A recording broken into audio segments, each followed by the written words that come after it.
भाव को देखते हैं, आपकी भक्ति को देखते हैं।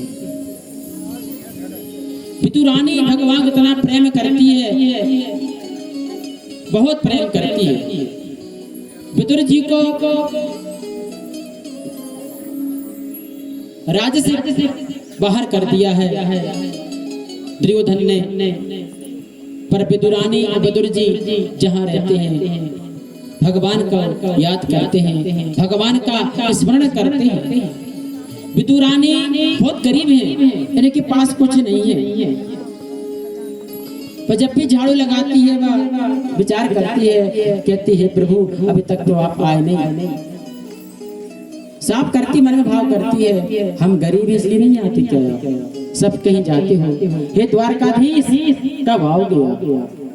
हर वक्त याद करती है, भोजन बनाती भगवान को याद करती है, प्रभु कब आओगे, कब दर्शन होंगे तुम्हारे। विदुरानी को खाने के लिए कुछ नहीं है, फिर भी वह भाव उसका ऐसा है, भगवान तो आएंगे एक दिन और आकर के हमें जरूर दर्शन देंगे।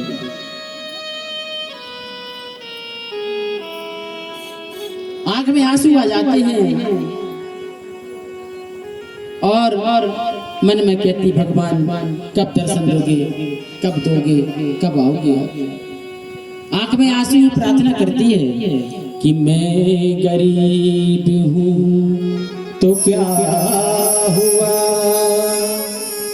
तुम तो अमीर हो मेरे। उसके भाव को सुनो। झाड़ू लगा के जाती है, कहती प्रभु मैं तो गरीब हूँ, मेरे पास कुछ नहीं है, पर मैं तो गरीब हूँ, तुम तो बड़े हो मेरे। मैं गरीब हूँ तो क्या हुआ, तुम तो अमीर हो मेरे। अपने भी दिन कटेंगे गलियों में रह के तेरे। दुनिया बदल रही है और बदल गया जमाना। प्रार्थना करती है भगवान ये जीवन तो भला गली में गुजर जाएगा, पर आपकी याद नहीं जाएगी। दुनिया भले बदल जाए, भले कुछ भी कहे, आसपास के लोग कहते थे ये तो पागल सी हमेशा बस लगा रहती, भगवान आएंगे घर में, भगवान आएंगे। कुछ ऐसे होते क्यों नहीं करते, ज्यादा पूजा करो आप नहीं तो पूजा करते रहते हैं, ये पूजा करते रहते हैं, खुद नहीं करते दूसरों को नहीं करने देते। तो यह कहती है कि दुनिया बदल रही है और बदल गया जमाना। रो रही है, आंखों से आंसू कर रहे हैं प्रभु, तू साबरे सलोने कहीं तुम बदल न जाना, कहीं तुम बदल न जाना। एक बार है कोई अड़चन, दिल की है ये तमन्ना, कहीं दम निकल न जाए, कहीं दम निकल न जाए। तेरा इंतजार करते, तेरा इंतजार करते। नंदलाल तेरी मुरली की कसम, नंदलाल तेरी मुरली की कसम, हम तुमसे मोहब्बत कर बैठे, हम तुमसे मोहब्बत कर बैठे। मेरे दिल के सिवा कोई चीज न थी, मेरे दिल के सिवा कोई चीज भी न थी। ये दिल भी तुझे दे बैठे, ये दिल भी तुझे दे बैठे। रो रही है आँखों से आंसू बहा करके, आहों में तुझे बिठा बैठे, आहों में तुझे बिठा बैठे। तेरे प्यार में पागल हो करके, तेरे प्यार में पागल हो करके, हम पागल पागल नाम धरा बैठी। सब कहते हैं पागल है ये तो। इसके यहाँ क्या आगे द्वारा कहती है, खाने के लिए कुछ है नहीं, बैठने के लिए कुछ है नहीं, ऐसे कहती आंख में आंसू बहते हैं। जब भगवान आए, जब वह हस्तिनापुर आए, जब वहां से जाने के लिए तैयार हुए तो विचार किया भगवान ने कि अब जाना है तो विचार आ जाती विदुरानी। जब कोई भक्त पुकारता है ना तो भगवान को आना पड़ता है। अब यहाँ दुर्योधन कहता आप भोजन कर लीजिए, तो यह कहते हैं बाकी बाहर की भोजन आज नहीं करेंगे। क्यों नहीं करोगे? बोले मेरा निमंत्रण है। किसके यहाँ निमंत्रण है? मेरी विदुरानी चाची के यहाँ पर है। अब विदुर जी सभा में थे, बोले मैंने इन्हें कहाँ बुलाया? ओ भैया माँ घर मछली खाने वाले 6 प्रकार के भोग मैं कहाँ से खिलाऊंगा? अब क्या करूं? वो तुरंत भागे और बाजार चले गए, कुछ तो खरीद लो, घर पे तो कुछ हमारे हैं नहीं, बहुत गरीब थे। यहाँ कन्हैया चले गए और जा करके विदुरानी के पास जा रहे हैं। विदुरानी अंदर थी, दरवाजे बंद था। कन्हैया आए और कन्हैया ने आकर के कहा चाची चाची, ऐसे आवाज लगाई, दरवाजे को खोला विदुरानी ने, और जब देखा तो हक पका गई, शुद्ध बुद्ध भूल गई, क्या करूं क्या ना करूं। अरे मेरे कन्हैया आ गए, मेरे कन्हैया आ गए, आइए गोपाल आओ नंदलाल, कब से तुम्हारा इंतजार कर रही थी, आज तुम आ गए, आओ क्या करूं। कमरे में गई, देखा पटा रखा हुआ, किस बिठा लूं, पटा को लेके आई, कहाँ बिछाऊं कहाँ धरूं। जब कोई ज्यादा प्रेम करता किसी से वो आ जाए ना तो समझ में नहीं आता क्या करे। ये पागल जैसी हो गई वास्तव में। क्या करूं? पटा को लिया और कहा स्वामी यहाँ पर बैठो, पटे को सीधा न बिछा के उल्टा बिछा दिया। आओ कन्हैया बैठो, आओ कन्हैया बैठो। कन्हैया आकर बैठ गए, उल्टे पटे में बैठ गए आकर के। ओ विदुर घर पाहुना, तालियों के साथ विदुर घर पाहुना, आज हरिया विदुर घर पाहुना, आज हरिया विदुर घर पाहुना, आज हरिया विदुर घर पाहुना,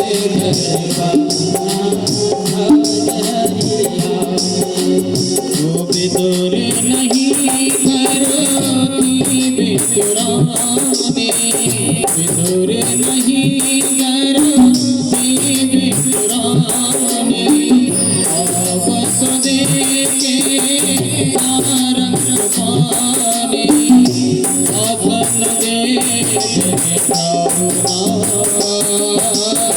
अपन देके पाहुना, आज हरिया विदुर घर पाहुना, आज हरिया विदुर घर पाहुना, आज हरिया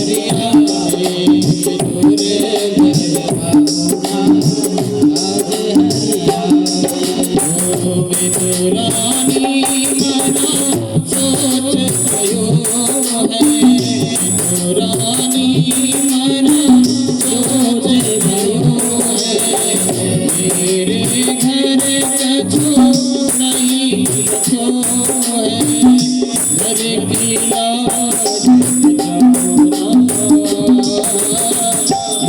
की लाज बचाओ ना, आज हरिया विदुर घर पाहुना, आज हरिया विदुर घर पाहुना, आज हरिया विदुर घर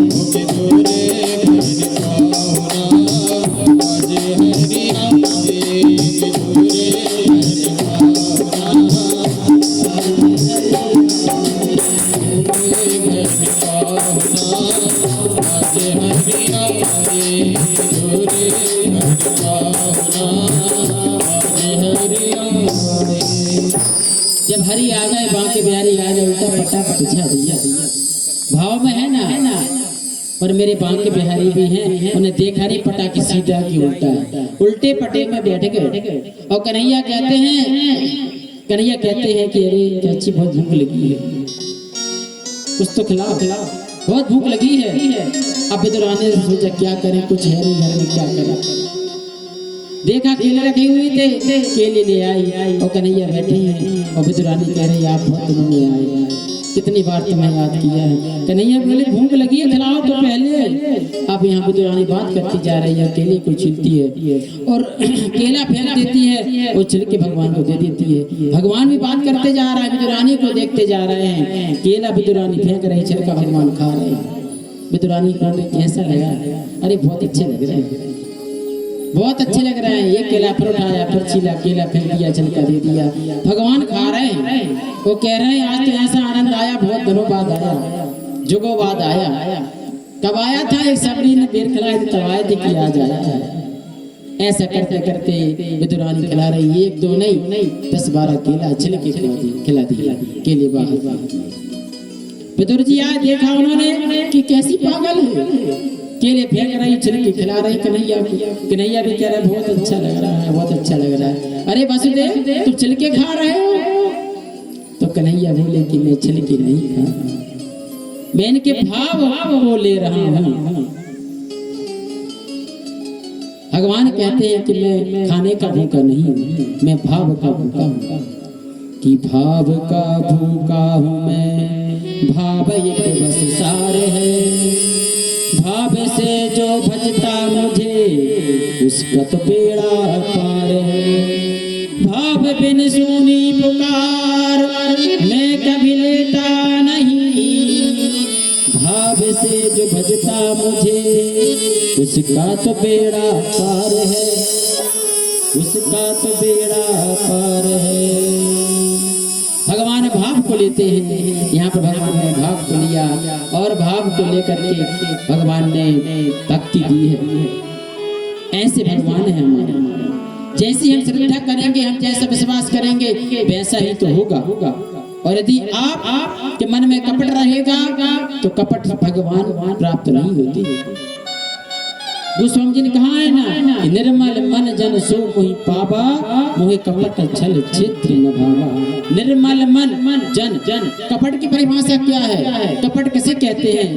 देखा जाए कपट कहते हैं जैसे आपके परिवार है, आपका घर है, उस घर में आपके घर में कभी भी तरीके से सफाई नहीं रहती है, गंदगी यहाँ वहाँ डली रहती है। और आज आपके यहाँ से मेहमान आ रहे दूर से, तो मेहमान कुछ कहे ना, इस डर से आप उस घर को साफ कर देती हैं। पूरा कचरा आपने बाजू में लगा दिया, एक पर्दा लगा दिया, एक कुर्सी रखी, और वहां पर जो है मेहमान आपके आ गए और बैठ गए। मेहमान को लग रहा है कि आप हमेशा ऐसी सफाई से रहती हैं, पर सफाई तो आप घर में रहती नहीं है। उस सफाई को कौन छुपा के रखा है? जो पर्दा लगा है, वो पर्दा अलग कर दोगे दिख जाएगा, कचरा भी जल जाएगा। तो वही कपट है, वो कपट हमको नहीं करना चाहिए। और इस कलयुग में कपट करने वाले तो एक से बड़ी एक बार एक व्यक्ति को संतान नहीं हो रही थी। बोले हे हनुमान जी महाराज, मेरी बहू को संतान नहीं हो रही, हो जाए कुछ ऐसा कर दो। पुजारी बोले कुछ बात नहीं, एक अमृत ले आना, चढ़ा देना हनुमान जी को मंगलवार को, संतान हो जाएगी। ब्राह्मण का वाक्य है, कहीं झूठा नहीं जाता। अब बहुत कंजूस थे वो। अब ढिलिया वाले के पास गए, बोले भैया हमको अमरूद चाहिए एक ढिलिया। क्या है? ढिलिया बोला कि ये 50 रुपए किलो है, ये 25 रुपया किलो है, 5 रुपया किलो। कौन से चाहिए? बोले भगवान को चढ़ाना है 5 वाला थैला। उसने उठाया ढिलिया दे दिया, पिलपिला अमरूद। और गए वह हनुमान जी का पिलपिला चढ़ा दिया चरणों। बोले हनुमान जी महाराज चढ़ा दिया, हो जाए संतान। हनुमान जी से दे दिया आशीर्वाद कि हो जाए। गर्भवती हो गई बहू, 9 महीने बाद बच्चा हो गया। अब जब बच्चा हुआ अस्पताल में डॉक्टर ने कहा तो सब ठीक है, बच्चा सुंदर सब है, बस को सिर है वो पिलपिला यहाँ से दिया। फिर पहुंचे हनुमान जी का, पुजारी जी बताओ कैसे दिया? सब बढ़िया, सिर पिलपिला बस। पुजारी जी बोले जैसा फल पिलपिला वैसा पिलपिला तुम्हारा बच्चा। ये कपट है। जैसा भगवान से करोगे वैसा आपको मिलेगा, जैसा बीज बोगे वैसा मिलेगा। तो यहाँ स्त्री जो है हमें विदुरानी जैसी होना चाहिए। घर की लक्ष्मी स्त्री कहा जाती है। तुम बाहर कितना भी पैसा कमाना, यदि लक्ष्मी संभाल के नहीं रख सकती तो आपका परिवार आगे नहीं बढ़ सकता। यदि आपको परिवार को आगे बढ़ाना है, एक स्त्री की लक्ष्मी है जो आपके परिवार को आगे बढ़ाती है। कुछ नियम ऐसे होते हैं, स्त्रियों को पालन करना चाहिए। संध्या के समय कभी झाड़ू नहीं लगाना चाहिए। जब पूजन करते हैं यदि आप झाड़ू लगाएंगे ना, आपके घर में गरीबी निवास करेगी। दूसरी बात, सब्जी बनाती हैं आप, लहसुन प्याज का उपयोग करते हैं। हमने देखा किचन में छीला, लहसुन काटा, प्याज काटी, सब्जी बघार दी, वही डली, पाँव पैर लग रहे सबके। उन पैर लगने से आपके घर में एक दोष उत्पन्न होगा जो आपके घर में गरीबी का निर्माण करेगा। उन छिलकों को कभी आगे में नहीं डाला जाता कि आगे जल रही है उठाया डाल दिया। प्याज के लहसुन के छिलकों को कभी जलाया नहीं जाता। कई घर मैंने देखा है कि भोजन कर लिया, बर्तन बाहर डाल दिए, वो सो गए, सुबह साफ करेंगे, हिम्मत नहीं। जिस घर में ऐसा होता है उस घर में भी दरिद्रता निवास करती है। आजकल इसलिए बता रहा हूँ मैं आप लोगों को, जहाँ मैं जाता हूँ 80% लोग लक्ष्मी के बारे में पूछते हैं कैसे आए, इसलिए मैं बिना कहीं बता देता। तो बर्तन जूठे रात में नहीं रखना चाहिए, इस वजह से ध्यान रखना चाहिए। नहाने के उपरांत भोजन बनाया आप, बहुत अच्छा रहेगा। आपके दरबार में कोई आता है, कोई खाली हाथ न जाए, ये चेष्टा रखना चाहिए। सूर्योदय के पहले उठ जाओ तो अच्छी बात है, न उठ सको बाद में तो 1 घंटे बाद उठ जाओ तो उठ जाओ। ये नहीं कि सूर्य अस्त बीच में आ रहा है जब उठ जाए 12 बजे, क्यों आ गया, क्या करें गुरु जी, बहुत काम रहता है। ये कुछ हैं, यदि आप नियम से करेंगे तो आपके परिवार में गरीबी निवास नहीं करेगी। कि लोग मैंने देखा है कि बच्चों को भी संस्कार नहीं दे पाते। नियम तो कहता है कि उठते हैं आप तो अपने हाथों को सामने करो, सबको करना चाहिए और मंत्र बोलना चाहिए। कराग्रे वस्ति लक्ष्मी कर मध्य सरस्वती कर मूले स्थितो ब्रह्मा कर प्रभाते दर्शनम। इनको देखना चाहिए। यदि आप ऐसा करते हैं तो आपका दिन शुभ जाएगा। मंत्र नहीं आता चले, ऐसे देखो, ऐसे करो, अपने सर पे ऐसा करो, पृथ्वी माता को प्रणाम कर लो, अपना दिन की शुरुआत अच्छी होगी। माँ बाप को प्रणाम करो।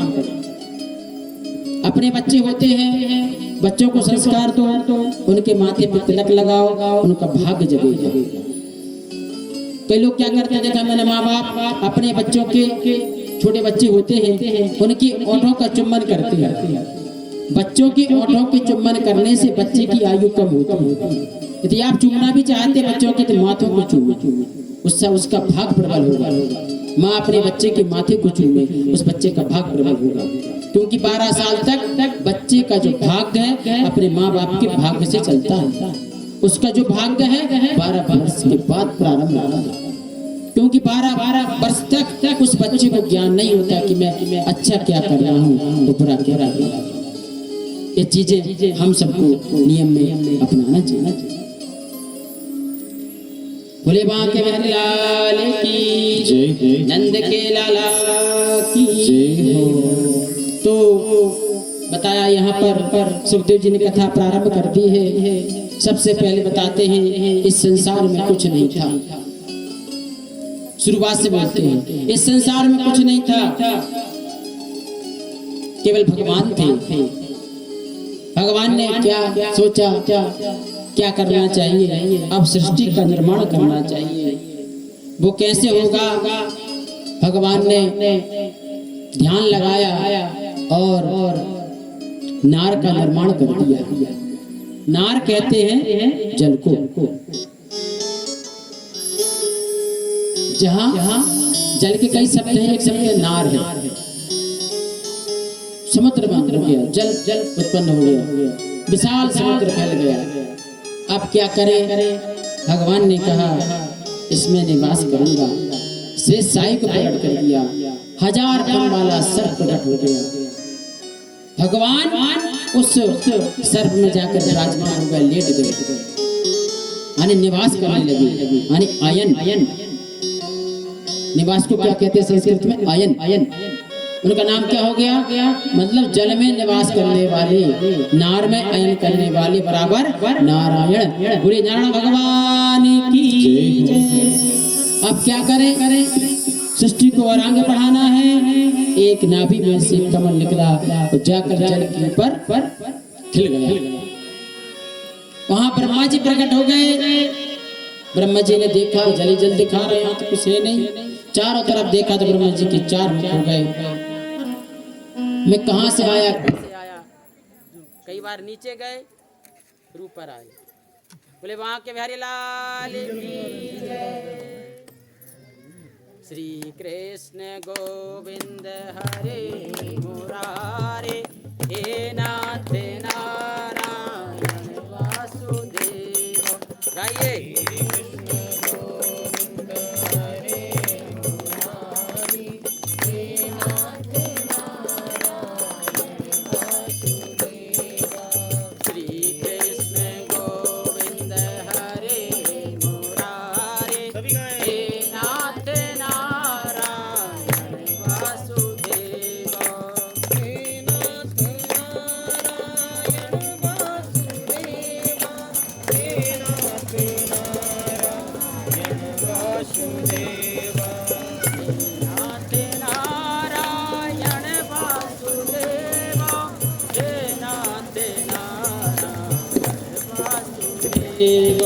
श्री कृष्ण गोविंद हरे मुरारी, हे नाथ नारायण वासुदेवा। श्री कृष्ण गोविंद हरे मुरारी, हे नाथ नारायण वासुदेवा।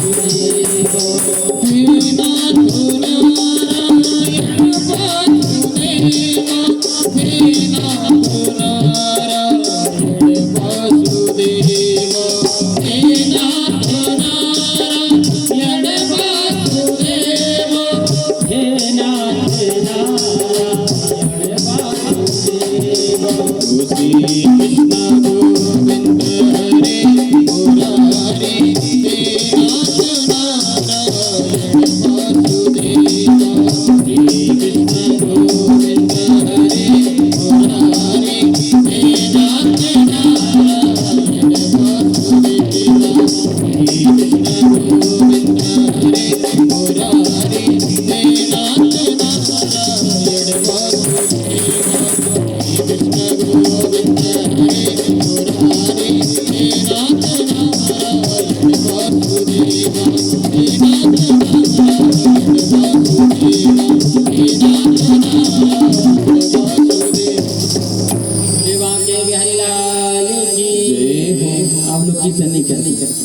मैंने कहा कि 3 दिन हो गए, आज तीसरा दिन है।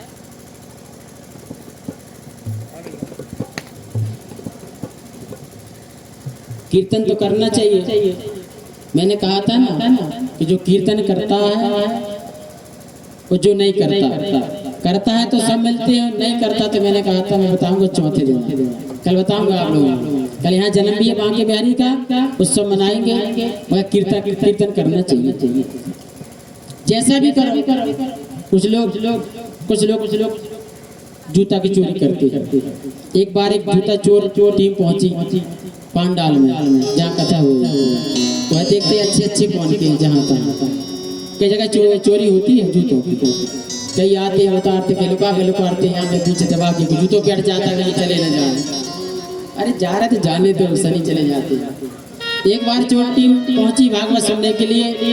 बोले जूता तो वहीं मिलेंगे अच्छे बड़े। तो वहाँ जब पहुंचे तो वहाँ पर जाकर देखा, बैठ गए जूता कहाँ कैसे रखे, चोरी को हाँ ये कि हाँ से बाजू से फैल गए। और देखा जाकर के कौन जूता मारना है, कौन अच्छे पुराने को मारेंगे, अच्छे नए देखेंगे। अब वहाँ पर जो है, अब जब कथा चल रही है, कथा चलते कब चोरी करना उन्हें विचार कर ले कि अभी नहीं, अभी देख रहे कथा चल रही है। जब कीर्तन चले ना तो ब्याज करवा ताली बजवाए परिसरे में, वहाँ कीर्तन चलेगा, मैं पीछे जूता मारो वो चल दी। अब कथा होती हो गई तो ब्याज जी ने कीर्तन करना चालू किया कि गोविंद गोपाल गाते चलो, कृष्ण दामोदर को मनाते चलो, ऐसे कीर्तन कर। अब चोर लोग बोले कि अब सही समय जो गोविंद गोपाल गाए वो अपन जो चप्पल मान लेंगे। आपस में चर्चा करते कि हाँ भैया यहाँ व्यास जी गा रहे हैं कि गोविंद गोपाल गाते चलो, कृष्ण माधव को मनाते चलो। चोर कह रहे हैं हाँ गोविंद गोपाल गाते चलो, तब तक जूते चप्पल चुराते चलो। आपस में सुन ली। इसलिए कीर्तन करो, कीर्तन करने से हमारा मन पवित्र होता है। बोले बांके बिहारी लाल की। यहाँ पर जब ब्रह्मा जी प्रकट हुए, क्या करूं मैं, कहाँ से आया हूँ, अंदर गए ऊपर गए, प्रयास किया, पता नहीं चला, थक गए। भगवान मेरे बांके बिहारी आ गए और कहा हे जगत पिता। पहला नाम लिया विधाता का भगवान। विधाता बोले हाँ तुम आज से विधाता हो, सृष्टि की रचना करो। तो ब्रह्मा जी ने जो है सृष्टि का निर्माण किया। अनेक प्रकार अपने शरीर के द्वारा अनेक शरीरों को उत्पन्न किया और सृष्टि को आगे बढ़ाने के लिए किया, पर नहीं बढ़ाया। सब बैरागी हो गए। उसके बाद फिर उन्होंने अपने शरीर से जंघा से मनु शतरूपा को प्रकट किया। एक जोड़ा उत्पन्न हुआ पुरुष और नारी का। बोले आप जाओ और जा करके सृष्टि का विस्तार करो। आप विस्तार कैसे हो समझ में नहीं आता। कहाँ करें? बोले पृथ्वी पर करो ना जा करके। पृथ्वी पर कहाँ करें? पृथ्वी है कहाँ? उस समय पृथ्वी जो थी वह जल में डूबी हुई थी। द्वितीय के जो पुत्र थे ना तो हिरण्यकशिपु और हिरण्याक्ष, वह जा करके पृथ्वी को जल में डुबो दिया। अब कैसे निकालें, क्या करें? तो भगवान की नासिका से 12 भगवान उत्पन्न हुए। बोले 12 भगवान की, बांके बिहारी लाल की। वह बाहर निकले और यहाँ पर वही जा रहे हैं जहाँ पर पृथ्वी डूबी हुई, और यहाँ नारद जी भी जा रहे हैं। अब वहाँ जो पृथ्वी को कौन डुबो के आया था? हिरण्याक्ष। अब नारद जी जा रहे थे, हिरण्याक्ष मिला क्या? बोले क्यों नारद जी कहाँ जा रहे? बोले कुछ नहीं, यहीं घूम रहे हैं। बोले घूम रहे? घूम क्यों रहे हो? बोले आज मेरे कुछ हाथों में खुजली हो रही है, मुझसे युद्ध करोगी क्या? नारद जी बोले देखो हिरण्याक्ष, मैं तो भजन करा लो, कीर्तन करा लो, पर युद्ध तो नहीं जानता, कुश्ती में नहीं जानता। बोले नहीं तुम्हें करना पड़ेगा, हमेशा क्या यही बीड़ा बजाते रहते हो, चलो मुझसे युद्ध करो। जब ऐसा कहा तो नारद जी बोले मैं युद्ध तो नहीं कर सकता, पर आपको ऐसा युद्ध बता दूंगा जो आपको खुजली हो रही ना हाथों की ऐसी मिटेगी, दोबारा होगी ही नहीं। बोले कैसे मिटेगी? कौन योद्धा बताओ? बोले जो तुम पृथ्वी तुमने जल में डुबोई है ना, एक सुपर आ रहा बाहर निकालने के लिए। अरे बोले कौन है? मैं देखता हूँ जाकर। हिरण्याक्ष गया, भगवान आए और आकर जल में समा गए और पृथ्वी को निकालने के लिए हुए तो हिरण्याक्ष आ गया। बोले तू कौन है? पहले मुझसे युद्ध कर, उसके बाद पृथ्वी को बाहर निकाल सकता है। कौन है? भगवान ने कहा युद्ध हो जाए। भगवान ने उसका एक मूसा दिया, उसका राम नाम सत्य हो गया। ऐसी खुजली मिठी काम ही हो गया। बोले बांके बिहारी लाल की। और पृथ्वी को लेकर के भगवान जो है बाहर आ गए हैं और बाहर आकर के पृथ्वी को स्थापित कर दिया है। ऐसी अब यहाँ पर मनु शतरूपा जो है उन्होंने यहाँ पर रहा और रह करके उन्होंने सोचा अब विस्तार करते हैं। इन्होंने विस्तार करना चाहा। इनकी 2 पुत्र हुए, प्रियव्रत, उत्तानपाद और 3 पुत्रियां हुई, प्रसूति, देवहूति।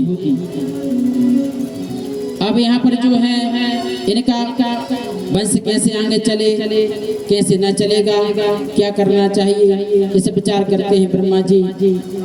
मनु शतरूपा सोचते हैं कैसे आगे बढ़ेगा, क्या होगा, क्या करूं, ऐसा मन में विचार करते हैं। प्रियव्रत जो हैं वह भी एक बैरागी किस्म के हैं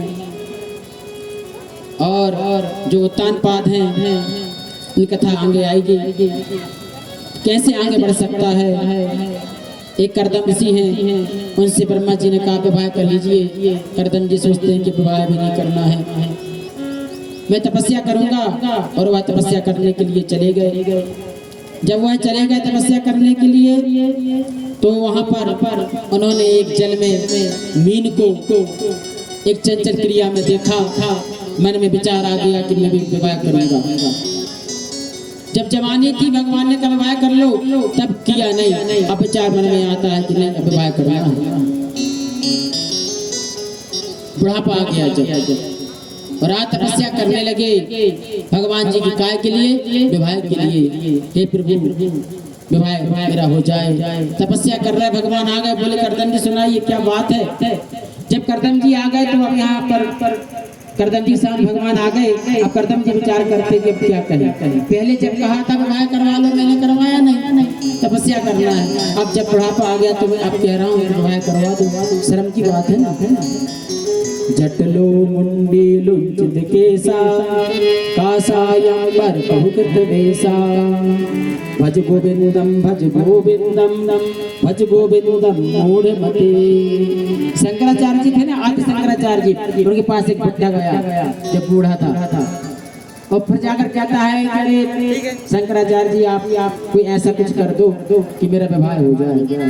तो उनको हंसी आई, उन्होंने एक लिख दिया स्तोत्र, कहते हैं जटलो मुंडे लुंचित केसा। जब तुम्हारे सर के बाल पूरे झड़ गए, टकला हो गया, जटलो मुंडे लुंचित केसा, कासा यंबर बहुत वेसा। आपकी जो शरीर है, आपकी जो चमड़ी है लटक चुकी है, आपकी कमर झुक चुकी है। अब आप कह रहे हो अरे मूर्ख, अब भज गोविंदम भज गोविंदम भज गोविंदम मूढ़मते।